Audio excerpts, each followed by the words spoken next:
ହିନ୍ଦୁ ମୁସଲମାନଙ୍କର 56 ବର୍ଷର ମିଳିତ ଉଦ୍ୟମରେ ଗାଁରେ ଚାଲିଛି ଯଜ୍ଞ। ବିଶ୍ୱାସରେ ମିଳଇ ହରି ତର୍କେ ବହୁ ଦୂର। ଗାଁର ଭାଇଚାରା ଓ ସମ୍ପ୍ରଦାୟକୁ ପଛରେ ପକାଇ ଦେଇଛି ଗାଁର ସମ୍ପ୍ରଦାୟ, ଯାହାକି ଦୁଇ ସମ୍ପ୍ରଦାୟ ମଧ୍ୟରେ ଚାଲିଛି ଯଜ୍ଞ। ପ୍ରଥମେ ଶୁଣନ୍ତୁ ଗାଁର କିପରି ଥିଲା ଅବସ୍ଥିତି। ଏହି ପରମ୍ପରାକୁ ଆଜି ପର୍ଯ୍ୟନ୍ତ ଉଜ୍ଜୀବିତ ରଖିଛନ୍ତି କେନ୍ଦୁଝର ଜିଲ୍ଲାର ହାଟଡି ବ୍ଲକ ଚୋଟ ଗ୍ରାମର ଗ୍ରାମବାସୀମାନେ, ଯାହାକି 56 ବର୍ଷରେ ପାଦ ଥାପି ଏବେ ଚାଲିଛି ଗାଁରେ ବିଶ୍ୱଶାନ୍ତି ମହାଯଜ୍ଞ। ଏହି ଅବସରରେ ସାଳନ୍ଦୀ ନଦୀଘାଟରୁ ପୂଜାର୍ଚ୍ଚନା କରାଯାଇ କଳସ ଶୋଭାଯାତ୍ରାରେ ଗ୍ରାମ ପରିକ୍ରମା କରାଯାଇଥିଲା। ମାନସିକ ପୂରଣ କରିବା ପାଇଁ ପ୍ରତିଦିନ ଶ୍ରଦ୍ଧାଳୁମାନେ ଚରୁ ଭୋଗ ଲଗାଇବା ସହିତ ପରମ୍ପରା ଅନୁଯାୟୀ ନୂଆ ହାଣ୍ଡିରେ ନିଜ ନାମ ଲେଖି ଚରି ଭୋଗ ଯଜ୍ଞରେ ପ୍ରଦାନ କରିଥାନ୍ତି।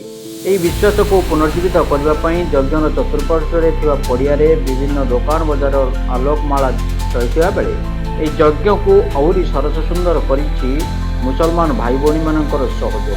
ଏହି ଯଜ୍ଞରେ ପୂର୍ବରୁ ଅନନ୍ତ ନାରାୟଣ ମଠାଧୀଶ ସିଦ୍ଧପୁରୁଷ ଶ୍ରୀ କୃଷ୍ଣଚନ୍ଦ୍ର ଦାସ ବାବାଜୀ ମହାରାଜ ସୁଚିନ୍ତିତ ପରାମର୍ଶ ଓ ପ୍ରରୋଚନାରେ ତତ୍କାଳୀନ ଚୋଟ ଗ୍ରାମର ନିତିଶ ବେଦଜ୍ଞ ବ୍ରାହ୍ମଣ ଓ ସୁଦର୍ଶନ ଦାସଙ୍କ ତତ୍ତ୍ୱାବଧାନରେ ଏହି ଯଜ୍ଞ ଆରମ୍ଭ ହୋଇଥିଲା।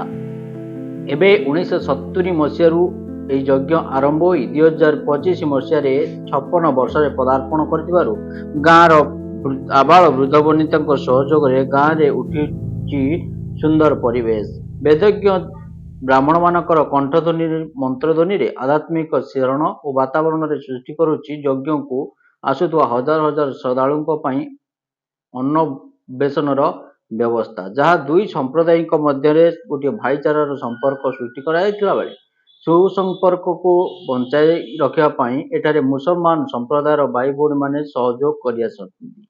ପ୍ରତ୍ୟେକ ପୂଜା ପର୍ବରେ ସେମାନେ ନିରବଚ୍ଛିନ୍ନ ଭାବରେ ସହଯୋଗ କରୁଥିବାରୁ ଗାଁର ଏହି ଐତିହ୍ୟ ଓ ପରମ୍ପରା ଏବେ ଶସ୍ୟର ଉଦାହରଣ ସୃଷ୍ଟି କରିଛି, ଯାହାକି ହାଟଡି ବ୍ଲକର ଏଭଳି ଏକ ଗାଁରେ ଏହି ଯଜ୍ଞ ଏବେ ସୁଦୂର ପ୍ରସାରୀ ହୋଇପାରିଛି।